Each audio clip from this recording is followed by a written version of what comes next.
गंगापुरी पुण्यभूमी पवित्र तिथी नामतो ज्ञानराजा सुपात्रतया टित्वा महापुण्यराशी नमस्कार माझा सद्गुरु श्री ज्ञानेश्वराशी। गुरुर्ब्रह्मा गुरुर्विष्णू गुरुर्देव महेश्वरा गुरु साक्षात् परब्रह्म तस्मै श्री गुरवे नमः। तपो ज्ञान वैराग्य भक्ति स्वरूपम सदालंकृतं साधु संन्यास योगं मुखे यस्य वेदांत शास्त्रार्थ नीतिं नमो नारायण गिरी ब्रह्मस्वरूपम विठाल विठाल विठाल रामकृष्ण हरी। जय जय रामकृष्ण हरी।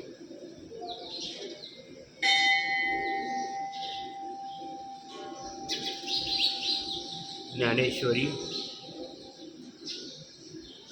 अध्याय 12वा आणि 13व्या श्लोकावरती आपलं विश्लेषण चालू आहे। श्लोक 13वा आहे।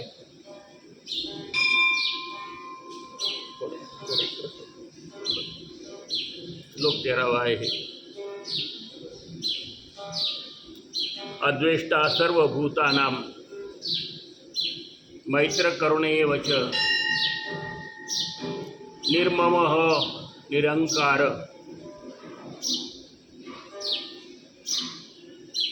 समदुःख सुखक्षमी।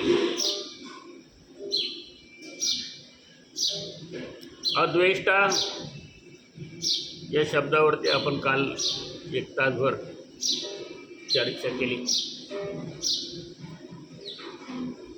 आज अद्वेष्टा सर्व भूतानां मैत्र करुण एवच। मैत्र म्हणजे मित्र।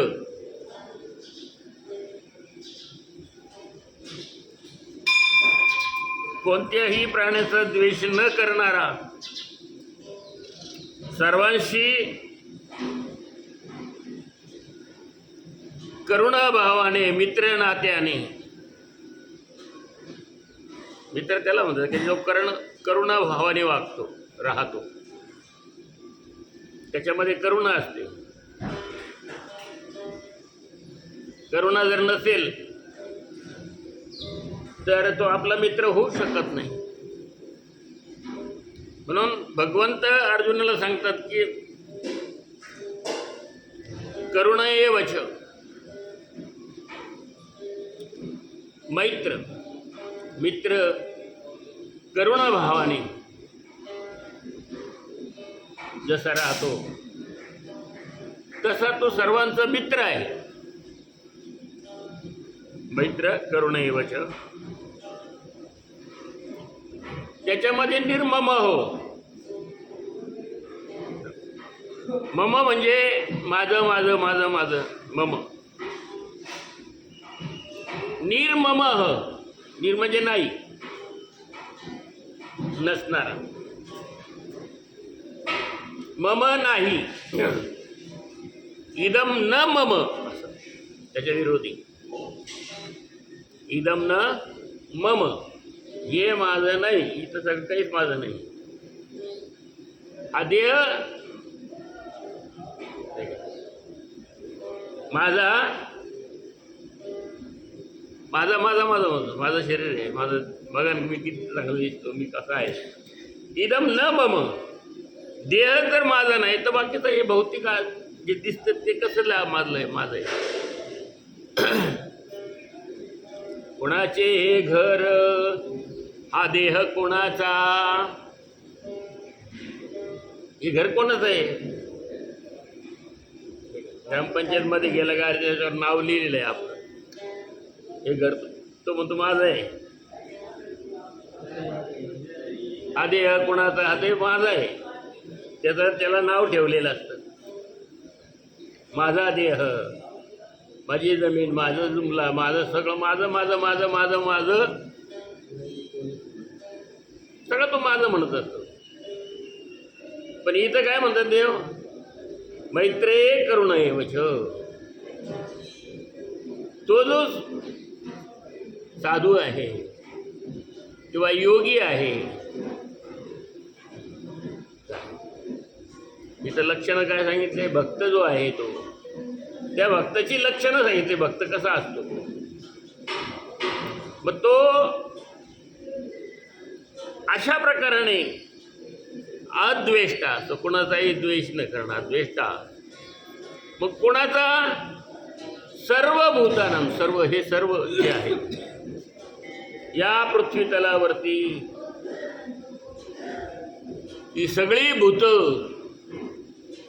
आता भूत म्हटल्यावर तुम्ही म्हणता ना, असे भूत काय वाटतं? भूत हा शब्द संस्कृतमध्ये आहे, मराठीतला नाही. आणि संस्कृतमध्ये भूत या शब्दाला मराठीत शब्द आहे काय? जीव, आत्मा. हे सगळे आत्मा, हे सगळे जीव. अलग अलग यांचा या कुणाचाही द्वेष करायचा नाही. अद्वेष्टा, द्वेषच करायचा नाही कोणाचा. किडा असो, मुंगी असो, काही असो, नाही तर चालतं चालतं मुंग्या मारतात काही लोक. विंचू दिसलं का मार, साप दिसला का मार. द्वेष त्याने काहीच केलेलं नसतं बिचारा, आपल्याला डसलेला नसतो. तो डसतो कधी? आपला जर पाय त्याच्यावर पडला, आपल्याकडून त्याला धक्का लागला, तर तो प्रतिकार करण्याची शक्ती प्रत्येकाला दिलेली आहे. म्हणजे प्रत्येक जी व्यक्ती आहे, प्रत्येक जो जीव आहे, त्या जीवाला ती शक्ती दिलेली आहे प्रतिकार करण्याची. प्रतिकार करण्यासाठीच हात आहे, काम करण्यासाठी, कर्म करण्यासाठीच आहे. हे जे इंद्रिय दिले, हे सगळे इंद्रिय कसं शरीराचं संरक्षणासाठी दिलेले आहेत, तसं प्रत्येक जीवाला दिलंय ते संरक्षणासाठी. ते दिलेलेच आहे प्रत्येकाला. स्वतःचं संरक्षण करावंच लागतं. वाघ जर मागं लागला एखाद्याच्या, तर ते पाय जर पळाले नाहीत तर तू त्याला ताबडतोब खाऊन घे. दोंडाने जर ओरडलं नाही, अरे वाघ वाघ वाच म्हणला, तर लोक पळत येतात, बाकीचे वाचवतात त्याला. हातात काठी असेल तर त्याचं संरक्षण होतं. मग हे जे काही आहे, हे स्वतःच्या जीवाचं संरक्षण करण्यासाठी प्रत्येक जीवाला दिलेलं आहे. ते अद्वेष्टा सर्व भूतानां, सर्व भूत आहे. भूत म्हणजे प्रत्येक जीव. म्हणून प्रत्येक जीव जे आहे त्याला जगण्याची मुभा आहे. कोण्याही जीवाचा न घडो मत्सर, वर्म सर्वेश्वर पूजनाचे. सर्वेश्वर म्हणजे भगवंत. आपण देवाची जी पूजा अर्चा करतो, हे करतो, का का करतो? कोणाची करतो? देवाची करतो. आणि त्याचं वर्म काय आहे? मुख्य तत्व काय आहे त्याचं? कशासाठी देवाची पूजा करतो, काय करतो? त्याचं वर्म काय आहे? त्याचं वर्म आहे की आपल्या ठिकाणी सर्व भूतांच्या विषयी मैत्री असावी, सर्व भूतांच्या विषयी आपल्या ठिकाणी करुणा असावी, आपल्याकडून यत्किंचितही दुसऱ्या जीवाला त्रास होऊ नये.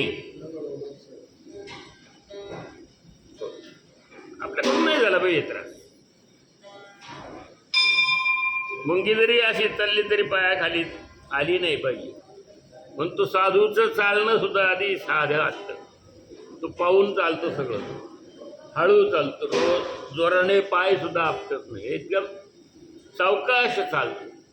याचं कारण काय आहे की ती मुंगी सुद्धा मेली नाही पाहिजे.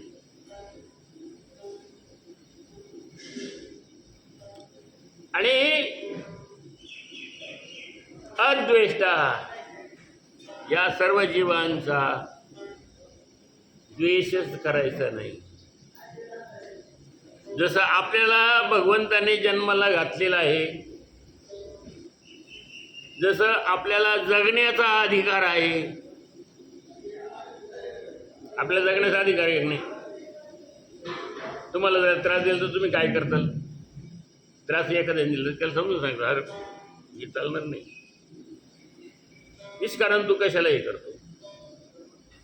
आणि पुन्हा द्यायला लागलं तर त्या दोन लोकांना सांगतो, बाबा हे असं, लोक त्याला समजून सांगते, बाबा नको करू असं. पण तरी तो द्यायला त्रास द्यायला तर तुम्ही काय म्हणणार? तुम्ही तक्रार करता पोलीस स्टेशन, असा असा त्रास होतोय बघा, आहे की नाही? तुम्हाला अधिकार आहे जगण्याचा. तुमचं स्वातंत्र्य कोणी हिसकावून घेऊ शकत, तसं त्यांनाही जगण्याचा अधिकार भगवंताने दिलेला आहे. सर्व भूतांना, सर्व जीवांना, भूते म्हणजे जीव, सगळ्यांना अधिकार दिलेला आहे. मग हा अधिकार दिलेला आहे हे जाणतं कोण? तो भक्त, भगवंताचा जो खरा भक्त आहे. आपल्याकडे फक्त श्रावण महिनाच पाळतात, बाकीचे महिने नव्हे काही होऊ तिकडं. श्रावण महिना आला का झाला पवित्र, लागला देवळात यायला, घेतला विना हा हो, आहे की नाही? म्हणून तुम्ही पवित्र झाले का? तुम्हाला त्या प्रकारची भावना ठेवावी लागेल. सर्व भूतांचा तुम्ही आदर केला पाहिजे. सर्व भूतांच्या प्रमाणात सर्व भूता आपुला तो एक देव करून घ्यावा. देवाने सांगितलं की मला एकट्याला बस. सर्व धर्मान परित्यज्य मामेकम शरणम व्रज. माम एकम. मग त्याने जे सांगितलं ते शास्त्र आपण पाळायचं. गीता हे शास्त्र आहे आणि तस्मात शास्त्र प्रमाणम ते कार्याकार्यो योज. गीता हे शास्त्र भगवंताने सांगितलेले आहे, श्रीकृष्णाने,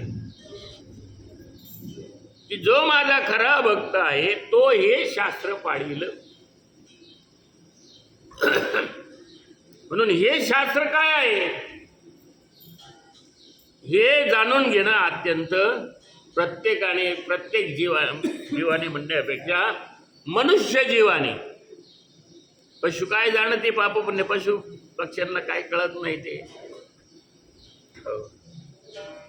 तरी वारकांच्या दिंडीमध्ये घोडा, बैल, ते रथाला जोडलेले बैल, ते पशुच आहेत ना, पण त्यांना सुद्धा पुण्य कळतं, घोड्याला सुद्धा कळतं. घोडा सुद्धा कसा नाचतो. कुत्रे सुद्धा आता हरणं बरोबर चालतात. पशुपक्षाला कळतं, त्यांना सुद्धा जर ज्ञान दिलं, हे शिक्षण दिलं किंवा त्यांना सुद्धा हे काहीतरी चांगलं आहे. आणि तो देवाचा, भगवंताचा मार्ग त्यांना सुद्धा समजतो. ते ज्ञान, पूर्वजन्मीचं ज्ञान जागृत होतं त्यांचं. म्हणून पशुपक्ष्यांना सुद्धा कळतं. जड भरत होता भागवतामध्ये, जड भरत आख्यान आले की त्याने ते मरण्याच्या वेळेस अंतकालेचे मामेव स्वर्ण उक्ता कलेवरम य प्रयाती समद्भाव यश नाशास्त्र संशया. अंतकाली ज्याचं स्मरण करताल तो जन्म तुम्हाला मिळतो. त्या जड भरताने ते पाळलेलं होतं हरी, आणि ते निघून गेलं. शेवट त्याचा ध्यास लागला तर ते त्याच्यातच मरण पावलं भरत राजा. आणि भरत राजा त्याच्यात मरण पावल्यानंतर पुढचा जन्म त्याला हरणाचा मिळाला. हरणाचा मिळाल्यामुळे त्याला मागच्या जन्मीचं स्मरण आलं. ते मागच्या जन्मी राजा होतो, ते हरिण पाळलं होतं पिल्लू, ते मोठं झालं, पण ते नंतर निघून गेलं, त्याचा ध्यास लागला, आपण मरण पावलं, पुन्हा हरणाचा जन्म आपल्याला मिळाला. त्याला म्हणजे पशु पक्ष्यांना सुद्धा पूर्वजन्मीचं ज्ञान हे असतं. हे भागवतामध्ये सांगितलेलं आहे, आपल्या श्रीमद भागवत, भागवतात वर्णन केलेलं आहे. त्यात जेव्हा आपण भागवत ऐकू त्यावेळेस आता आज कलियुग आहे, कलियुगात लोकांना काहीच आवडणार नाही, देवधर्म आवडणार नाही, फक्त दोन हात तिसरं मस्तक देवाला करते, घ्यायचं तर घे, नाही तर घेऊ नको, हो चाललो आणि रामकृष्ण हरी काय भागवत करतं काय, कोणता ग्रंथ पाहत आणि कोणतं काय करत. फक्त हा धन मिळालं पाहिजे, सत्ता मिळाली पाहिजे, संपदा मिळाली पाहिजे, जमीन जुमला मिळाली पाहिजे, म्हणजे हे नश्वर जे आहे हे सगळं मिळालं पाहिजे. याच्यासाठी कलियुगात मनुष्य धडपड करीन, इतकी धडपड करीन की एकमेकाचा जीव घेण्यापर्यंत इतकी धडपड करीन म्हणून. हो, जीवावर व्यक्त काय केलं कळत नाही त्याच्यामध्ये काय, आणि तेच आपलं सगळं सत्य आहे असं मानतं. त्याच्यासाठी सगळं काही चालतं, तसं काही नाही बाबांनो. तेव्हा हे नश्वर आहे, हे सगळं सोडून द्या, याच्यातच आपण गुंतलेलो आहोत. मशक गुंतला शेंबुडी, जशी ती माशी शेंबूड पडलेला असून त्याच्यात बसते खायला म्हणून जाते, तर त्याच्यातच गुंतते, त्याच्यातच मरते. तसा हा शेंबूड आहे काय, हा संसार. मला हे पाहिजे, मला ते पाहिजे, मलाच पाहिजे, दुसऱ्याला नको, याला नको, त्याला नको, माझंच हे सगळं, मग माझं आहे ना म्हणून. हा इतका अहंकार असतो. तुझं काय बाबा, इथं तुझं शरीर सुद्धा नाही आहे, आपलं ते स्मशान आहे सगळ्यांचं, सर्वांचं काय आहे, शेवटी सगळे कुठं जाणार आहेत, अरे आपलं ते बाबा सगळं तिथं शेवटी. आणि ते किती 3 तासात त्याच्या देहाचं सगळं भस्म होऊन जातं मेल्या. 7 मन लाकडं लागतं, ते वाळेला असले तर 3च तासात संपला, गेला म्हणतं, सगळं झालं म्हणतं. बरोबर का, आता सावडायचा प्रयत्न करा, त्याला देतेच सोडून रक्षा. काहीच राहत नाही. कुठं राहतं काय ते तुमचं, तुमचा फोटो असेल, कुठं काही असेल, ते आहे बा होतं आमचं असं, लागला भीतीवर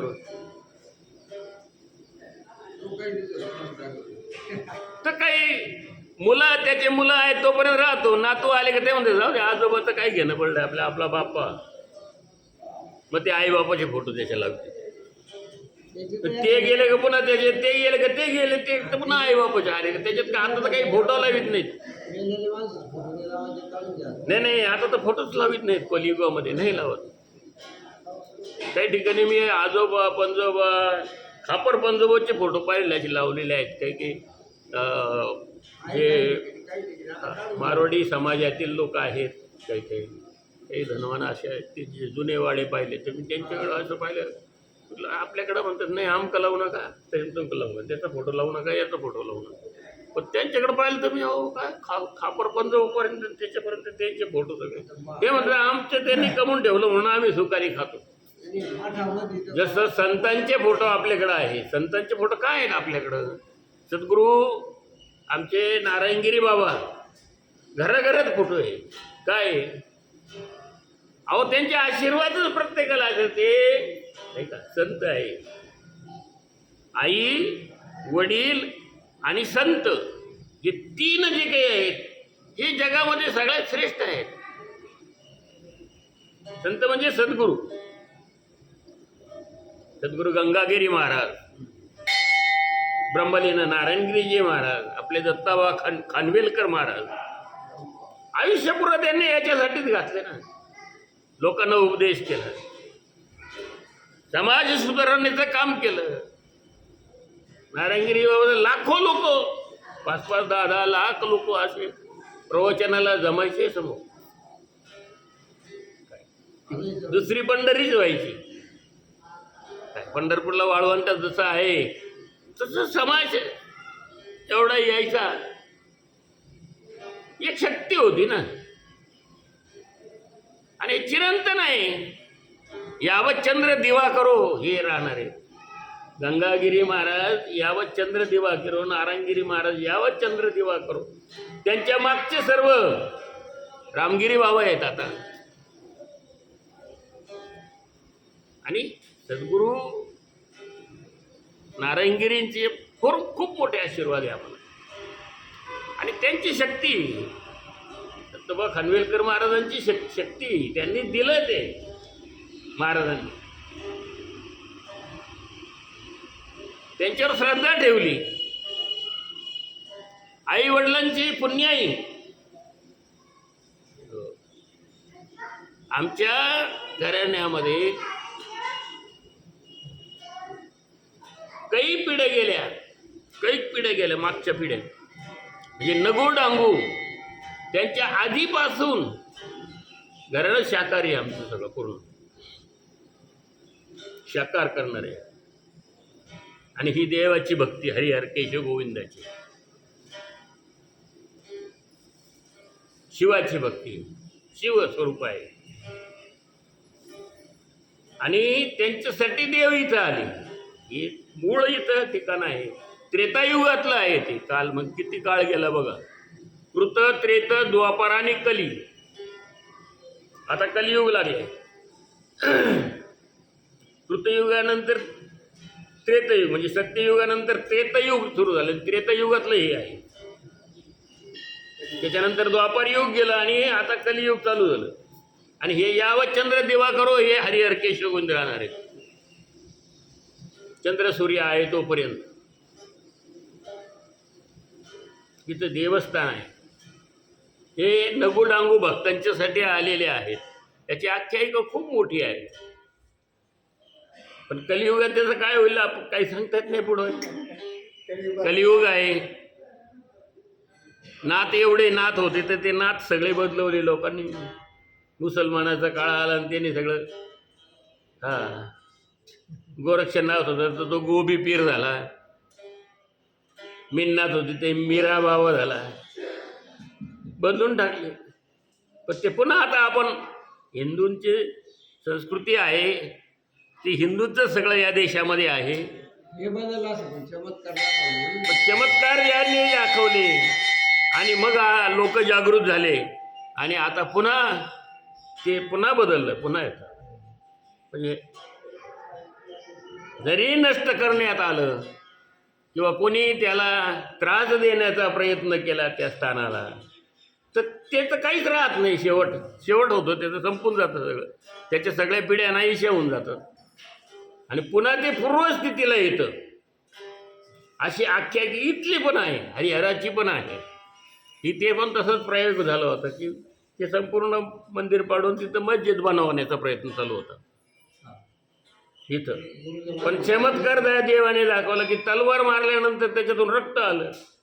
हर म्हणजे नाही. मग तो बेशुद्ध पडला सरदार आणि मग माफी मागितली. नाही म्हणाले इथं तुझं मंदिर बांधील, मस्जिद त्या बाजूने. मग तिकडून ती मस्जिद बांधली त्या बाजूला. पण मंदिरच त्या काळामध्ये. आणि मग सगळे वाडे वगैरे झाले, ब्राह्मण वगैरे सगळी मंडळी या ठिकाणी आली आणि मग भगवंताची सेवा भक्तिभावाने सुरू झालं सगळे. हे आत्तापर्यंत सगळं भक्तिभावाने चालू आहे, प्रेमाने चालू आहे भगवंताचं. आणि निष्काम भक्ती करा इथे तसं काही नाही. निष्काम करा. निष्काम भक्ती जर केली कुठल्याही प्रकार काय मागू ना ती सेवा करीन तुझी. आल्यानंतर मग झडून घेणं का होईना, हे करणं का होईना, सगळं स्वच्छता करणं केलं पाहिजे सेवा. मला लहानपणापासून इथं आहे. आमची आई इथं सारून घ्यायची. इथं त्यावेळेस फरशी वगैरे काही नव्हती. त्यावेळेस हे सगळं जमीन माती असायची. आई मला इथं टाकून द्यायची, ते सारून घ्यायची सगळं. हे ते मला अजून आठवतं लहानपणी. इथं हा चौक होता खाली खोल, पुढचा एक चौक होता. ते सगळं झाडून घेणं वगैरे स्वच्छता करणं हे लहानपणापासून आमच्या नशिबाला आलेलं आहे. हे आम्ही सोडणार नाही. भक्ती आहे ती, निष्काम आहे ते. बी कोणी दिया उसका भला नाही दे उसका. रामकृष्ण आहे. आम्हाला काही नाही. आम्हाला फक्त त्याची तुझी सेवा दे. तुझी जी चरण सेवा अखंडित, अखंड तुझी चरण सेवा दे. आमची ही सेवा आहे, ही सेवा आहे. सद्गुरू नारायणगिरी महाराजांनी आम्हाला ज्ञान दिलं. दत्तोबा खानवेलकरांनी ज्ञान दिलं. ते ज्ञान पैगाबरावे जरी मनी याथे आणावे. ते ज्ञान दिलंय आम्हाला त्याने. म्हणून ते संत, संता या भजावे सर्वस्वेची, असे संत आम्हाला कोण पुण्य यांचा होईलच. होईन सेवक. जीही द्वंद्वाधिक यांनी दुराविले नारायणगिरी महाराजांनी. द्वंद्वाधिक त्यांच्या ठिकाणी राहिलंच नव्हतं, सगळ्यांना समान होते ते. 10 पैशाला हात नाही लावला महाराजांनी. नारायणगिरी बाबांनी कधी पैसे कोणाकडून द्यायला लोक घेतलेच नाही तिकडं घेतलेच नाही पैसे. आणि त्या सिद्धी आता बेटावर आहे, काम करतायत. एवढं मोठं झालंय बेट. याचं कारण काय आहे की त्या सद्गुरू गंगागिरी बाबा आले, त्यांचे जे काही बाकीचे इतर महाराज आहेत ते झालं, नारायणगिरी महाराज झाले, यांच्या सिद्धी ज्या आहेत त्या सगळ्या तिथे जागृत आहेत. त्या सिद्धी आज वैभव किती मोठं झालं. आणि कशामुळं? निष्काम भावनेमुळं. निष्काम भावना आहे तिथे. काय तुम्हाला रामकृष्ण आहे, मयूरच आहे का रे? राम निष्काम भावना आहे. निष्काम भावनेमुळं सेवा लोकांनी केली. त्यांनी पाण्या पावसात जायचे, मग कीर्तन करायचे, जेवायला कुठं मिळत नसायचं. आता तरी महाराज यायचे म्हटलं का सगळं राहतं, सगळं तयार असं जेवण खाऊन. पूर्वीच्या काळी काय राहायचं? गाडी बायलाच जायचं. नारायणगिरी महाराज तर गाडी बायलाच जायचे. हा, पुलही नव्हतं त्यावेळी. इतकी अवस्था वाईट होती. गाडी बायलाच जायचे गावोगावी. बोलवलं की ते जात नव्हतं असं नाही, ते जायचेच, कीर्तन करायचे. आणि महाराज गाडी बायलाच बसून पुन्हा मागं यायचे. काही जेवण असलं तर असलं, नसलं तर दिलं ते कोणीचं दिलं. तिथं काही खाताही नव्हते कोणाकडं. मग ते नारळ मिळायचे, ते नारळ सोलून लोक ते बरोबर असणाऱ्यांना द्यायचे, घ्या बाबा. महाराज तसेच राहायचे. इतकं त्याग त्यांनी सहन केला. आणि त्यागाशिवाय नाही. शिष्य भरपूर होते, पण सगळेच मानतात असं काही नाही. शिष्याला फार विचित्र राहतात. हा,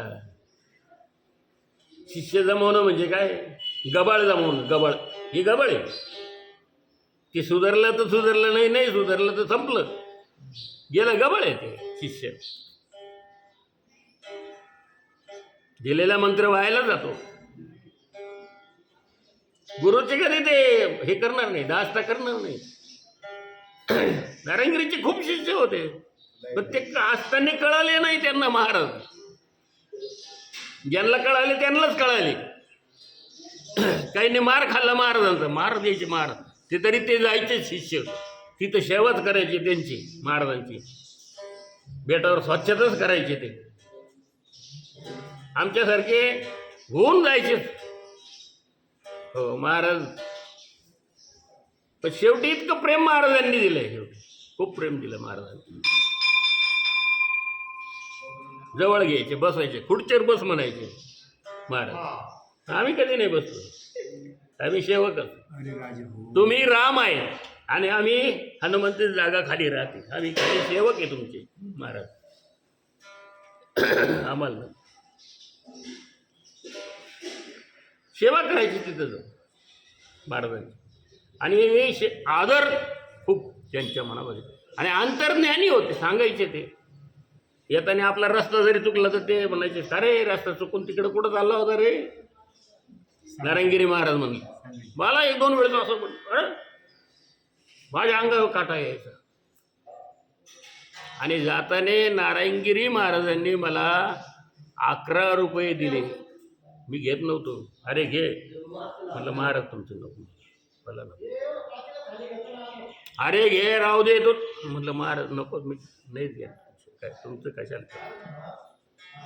मग तिसरं मग बाकीचे जे माझ्याबरोबर 5-10 लोक होते ते म्हणाले. मग महाराज तिसऱ्यांदा म्हणे, अरे घे, राहू दे तुझ्याबरोबर, माझे तुझ्याबरोबर राहू दे. मग त्यावेळेस मग ते मी घेतले. तर ते 11 रुपये होते. नारदाने जाताना 11 रुपये मला देऊन गेले. माझ्या अगदी जन्मजन्मांतरी माझ्या हृदयात राहते. मागच्या जन्मीचं काही पुण्य असलं पाहिजे. ते पुण्य मासाद्य सुरेंद्र लोका वसनंत दिव्यान दिविदेव भोगान. हे पुण्य आहे की हे जन्मजन्मांतरी गाठी बांधले गेले पाहिजे आणि निष्काम राहा तुम्ही. गुरु धन देत नाही, संपत्ती देत नाही, काही देत नाही, काही देत नाही. गुरु फक्त काय देतो? ज्ञान देतो. आणि जे ज्ञान परलोकामध्ये तुम्हाला उपयोगी पडेल, या लोकात नाही. या लोकातलं हे सगळं नश्वर आहे. ते सगळं त्यांनी त्याच ते सगळं नश्वर आहे बाबा. काय करतो? जे परलोकातलं आहे ते घ्या. म्हणून इहलोक आणि परलोक, आपण इहलोकातच आहोत. आपण कुठं आहे? आपल्या मनाने हे माझं, हे माझं, हे त्याचं, हे माझं, हे तुझं, ते तुझं, नाही का? इहलोक आणि परलोक या दोन गोष्टी आहेत, आहे की नाही? आणि ह्या दोन गोष्टी ज्याला कळाल्या त्याला, म्हणून त्याला श्रीगुरू सारखा असता पाठी राखा. श्रीगुरू तसा असावा लागतो आणि श्रीगुरूवर तसं प्रेम करावं लागतं. श्रीगुरूची तशी सेवा करावी लागते, सेवाभाव द्यावा लागतो. पहिले निष्ठानिष्ठी करायची नसते. काही शिष्य असे असतं का? नाही, आपणच लय त्याला काय करतो म्हणजे गुरुला अहमपणा असतो. आपल्या आईपेक्षा आपण मोठे होऊ शकत नाही, आपल्या वडिलांपेक्षा आपण मोठे होऊ शकतो, आपण आपल्या सद्गुरूपेक्षा मोठे होऊ शकत नाही. तिथं वंदनीय आहे ते, त्यांची सेवाच केली पाहिजे. सद्गुरूच्या सानिध्यातच राहिलं पाहिजे. आणि जो त्या सानिध्यात राहील त्याला ज्ञानप्राप्ती होते. नाही तर मग असं किती कवी माळा घालून जाणारे किती कवी राहतात.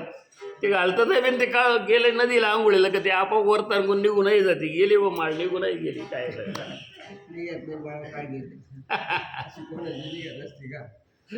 संपली. कुठे गेली माळ विचारलं का? नाही गेले व ते नदीला आंघोळ केलं. गेले वाहून गेले बा. तू पण वाहून जाय ना तसं. तू पण संसाराच्या गाड्यात वाहूनच चाललाय ना. तुझं तरी काय आहे? तुला काय ज्ञान प्राप्ती झाली का? म्हणून तुकाराम महाराजांनी स्वप्नात दिलेला मंत्र जपला ते तुका आकाशा एवढा झाला. आपलं प्रत्यक्षात गुरु सद्गुरू आपल्याला मंत्र देतो तरी आपण जपत नाही. काय अशी परिस्थिती समाजाची आहे. कलियुगात हे होणार आहे. कलियुगात फक्त तात्पुरतं होणार, मानण्यापुरतं होणार आहे फक्त, बस. हो, तात्पुरतं, लागू कामापुरता. लागू कामापुरतं. जसं ते तलाठी येतो ना उतारा दिला का खाली लिहितो लागू कामापुरतं. फक्त हे जे काम आहे एवढेच कामापुरतं. मग तो तेवढ्याच कामापुरतं राहतो, बाकीचे काम.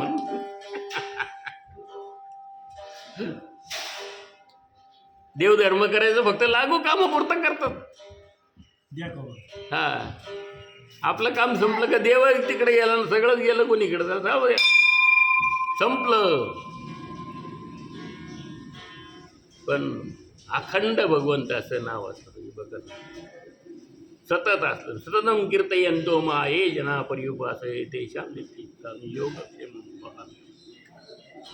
मग आपण म्हणतो जायला पार काय नाही राहिलं भाऊ, काय झालं भाऊ, काहीच नाही. मग कसा योगक्षेम आपला चालेल कसा? अखंड जया तुझी प्रीती, अखंड जया तुझी प्रीती, मज दे तयाची संगती, मज दे तयाची संगती. त्याची संगती मला दे. कोणाची? भगवंताची प्रीती ज्याला आहे अखंड. अखंड माहिती आहे का तुम्हाला? काय अखंड म्हणजे काय? सतत जो भगवंताचं नामस्मरण करतो, सतत जो भगवंताचं चिंतन करतो, सतत ज्याच्या ठिकाणी देव आहे असा साधू. अद्वेष्टा सर्वभूतानां मैत्र करुणेवच, निर्मम निरंकार समदुःखी सुखक्षमी. मग तो सर्व भूतांच्या ठिकाणी आद्वेष्ट आहे. करुणा आहे का? जसा मित्र ज्याच्या ठिकाणी करुणा आहे तसा तो मित्र आहे. करुणा ज्याच्या ठिकाणी आहे, मैत्र आहे, करुण आहे, मित्राप्रमाणे करुणा करणारा. निर्मम, निर्मम, मम म्हणजे माझे, मम म्हणजे काय? माझे. माझं माझं करत नाही. विलेशान माझ्यासारखा आपल्यासारखा कोणीच नाही हो. मम, हे माझं, ते माझं, ते माझं, ते माझं, मम मम मम करत नाही. इदम न मम, हे माझं काहीच नाही. हे कोणाचं आहे? सब भूमी गोपाल की आहे. हे भगवंताचं सगळं निर्माण केलेलं आहे. हे लहान पोराच्या खेळासारखं ते घट्ट बनवतं, मोडतं, पुन्हा दुसरं बनवतं. तसं हे बनवलेलं आहे. ते पुन्हा जाणार, येणार. भूकंप झाला का जातं सगळं खाली, माणसासहित गाडलं जातं. पुन्हा पुन्हा दुसरं निर्माण होतं.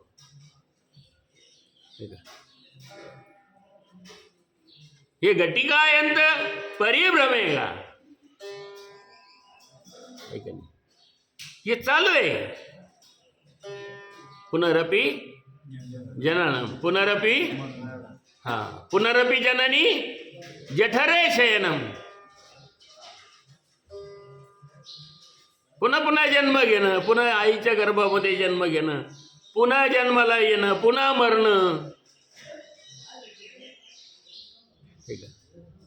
य संसारे य गृहधारे पाय मुरारे भज गोविंदम, भज गोविंदम, भज गोविंदम. अरे मूर्खा, गोविंदाला भज, भगवंताला भज.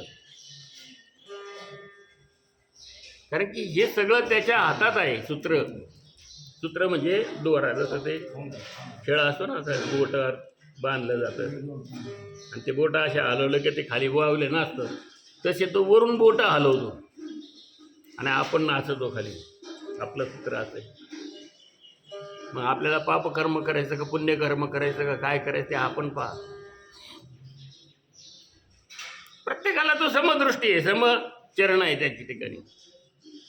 त्याला तो सगळं पाहत राहतो. फक्त तो म्हणतो ह्याला देव तर सारखा पाहतच राहतो. आपण तिथं साधू गेला, संन्यासी गेला, जपी गेला, तपी गेला, पाप कर्म करणारे गेले, चोऱ्या करणारे गेले, माऱ्या करणारे गेले, समदृष्टी सगळे तिथे गेले त्याच्या चरणाजवळ आणि पायाला हात लावला. हो आपण पायाला हात लावला. पण तो साधू संन्यासी चांगले जप करणारे आला म्हणून तो काय त्याला मिठी मारतो का भगवंत? नाही. तो फक्त त्याच्याकडे दृष्टीनेच पाहिजे, समदृष्टीनेच पाहिजे. त्याचे चरणही समज राहणार आहे. आणि चोरी करणारा एखादा गेला, आमचा भ्रष्टाचारी गेला, अनाचारी गेला, अत्याचारी गेला, गेला देवासमोर. देव काय राग रागान पैन करतो, कशाला आला इथं, हो बाहेर, असं म्हणून का? आपल्या दारी जरी असं एखादा माणूस आला तर देव ना कशाला बाहेर, खाली पायरी उतरायची, इकडं काय यायचं काही कारण नाही आपण म्हणू ना. पण देव म्हणतो का? तिथं कोणीही जरी गेला तर देव समानच पाहत असतो, सारखं पाहतो देव समान का पाहतो सगळ्यांना? की देवाला माहिती आहे कर्म जे आहे ते कर्म तू कसं करतो. तू चांगलं कर्म केलं तर तुला चांगल्या प्रकारचं फळ मिळेल, आणि तुझं कर्म जर वाईट असेल तर तिथं क्षमा नाही आहे. जशी विद्युत आहे, तुम्ही तिच्यापासून जपून राहिला, चांगल्या पद्धतीने वर गेला तर तुम्हाला त्याला काही होणार नाही. आणि तुम्ही जर त्या ताराला जर हातच लावायला गेलात, चिटकला ना त्याला, गेला, संपला. तशी ती भगवंत शक्ती आहे. तुमचं कर्म कसं आहे त्याच्यावर ती शक्ती अवलंबून आहे. तुम्ही सत्कर्म केलं, चांगलं कर्म केलं तर ती शक्ती तुम्हाला सहाय्य करेल या जन्मामध्ये. हा लोक सुधारण्यासाठी आणि परलोक जाण्यासाठी तुम्हाला वैकुंठ धाम मिळेल. भगवंताची भक्ती केली तर साकेत लोक मिळेल. अनेक लोक आहेत वरती. शास्त्रज्ञांना त्याचा शोध लागला नाही अजून. ते पाहतात अशी एखादी पृथ्वी अजून वर आहे काय म्हणतात, नुसतं आहे. कसं कुठं शोध लागलो. पण त्याच्यापेक्षाही आमच्या साधू संतांनी मुनींनी आधीच शोध लावून ठेवला आहे. वैकुंठ गमन. वैकुंठ नाव वैकुंठ दिले. हे वैकुंठ नाही बरं का, वैकुंठ गमन. याला हे जिथं माणसं जातात ती स्मशानभूमी आहे ऐका, त्याला नाव लोक वैकुंठ वैकुंठ भवन. त्याला ते वैकुंठ भवन काय ते नाही वैकुंठ भवन. वैकुंठ त्याची कथा वेगळी आहे. पण आपल्या अज्ञानामुळे आपण याला नाव ठेवतो वैकुंठवासी. हां, वैकुंठवासी. वैकुंठाला गेले म्हणजे ते भगवान विष्णूचं स्थान आहे. कैलास इथं नाव देतं कैलास भुवन. इथं कैलास, हे कैलास आहे का माणसं जाळण्याचं ठिकाण. हे कैलास शिव आहे. स्मशानामध्ये असतात शिव, ते ठीक आहे. पण कैलास ते आहे. त्या कैलासात शिवाच्या कैलासामध्ये गेलं तू. पण तिथं काय आहे?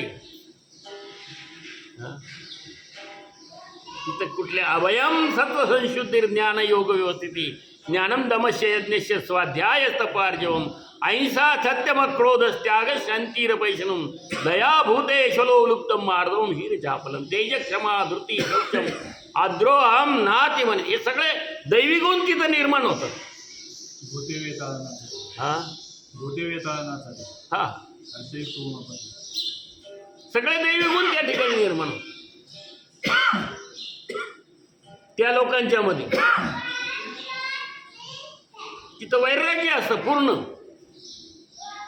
हो, हे काम क्रोध लोभ मोह मद मत्सर हे येतच नाही. तो लय चांगला ना, हा लय असन, तो मी लय चांगला, हे तिथं येतच नाही. हे माझं ते माझं तुझं काहीच नाही. तिथं क्षुधा नाही, तृषा नाही, ताणाय लागत नाही, भुकाय लागत नाही. आणि प्रत्येक आत्मा प्रत्येकाच्या मनामध्ये काय चाललंय ते सगळं करतो. ते सगळं ते सात्विकच असतं. इथं तुमच्या मनात आता बसल्या बसल्या काय चाललं माझ्याविषयी हे मी सांगू शकेल का? आहे का नाही? नाही सांगू शकत. तुम्ही एखाद्या वेळेस म्हणत असाल हे काय चाललंय भाऊ मग वगैरे चाललं काहीतरी काही, तेव्हा एखादं म्हणत असेल नाही नाही चांगलं आहे बरं का, ऐकायला बरं. यांच्या मनात वेगळं चाललं, त्याच्या मनात त्या मनात वेगवेगळं चालू आहे ना. पण मी जाणतो का ते. पण तिथं त्या लोकात गेल्यानंतर ते सगळं एकमेकाचं जाणतात. कारण की तो भगवत स्वरूप झालेला असतो ना. ठीक आहे, ते लोक आहेत. न तद भासयते सूर्यो न शशांगो न पावका यद्गत्वान वर्तन्ते तद्धामम परमम. ते धाम माझं आहे परमम. भगवंत म्हणतात, श्रीकृष्ण म्हणतात की त्या धामाला सूर्य नाही चंद्र. आपल्याला तरी सूर्याचा प्रकाश आहे म्हणून आपण, सूर्यच नसतं तर आपण जगलो नसतो, आपण राहिलोही नसतो. तिथं सगळं माती राहिली आहे पृथ्वी. सूर्य आहे म्हणून ऐका, चंद्रमा आहे म्हणून सोमो भूत्वा रसात्मका. चंद्र आहे म्हणून वनस्पतीची वाढ होते, हे होते. ठीक आहे, सूर्य आहे म्हणून आपण जगतो. दिवस उगवलाच नाही काय होईल सांगा बरं. नाही उगवलं तेव्हा म्हणला आज दिवसच नाही उगवायचं. अहो 5 वाजले, 6 वाजले, 7 वाजले, 8 वाजले, 9 वाजले, अजून दिवस उगवा ना. काय भानगड झाली? असं कधी होईल का? त्याचं टायमिंग देवाने त्याचं प्रत्येकाचं टायमिंग ठरवून दिलेलं आहे. भगवत पृथ्वीचं फिरण्याचं टायमिंग ते 1 सेकंद इकडे इकडं होत नाही, 1 मिनिट इकडे इकडं होत नाही. 1 मिनिट जरी इकडे इकडं झालं तरी सगळी पृथ्वी नष्ट होऊन जाईल. आपलं टायमिंग सगळं चुकन. आपण देवळात यायचं या टायमाला तासभर उशिरा बी येऊ. जाऊ द्या म्हणते आहे काय केलं पडलं देव जागेवर आहे, कुठं चाललं पळून.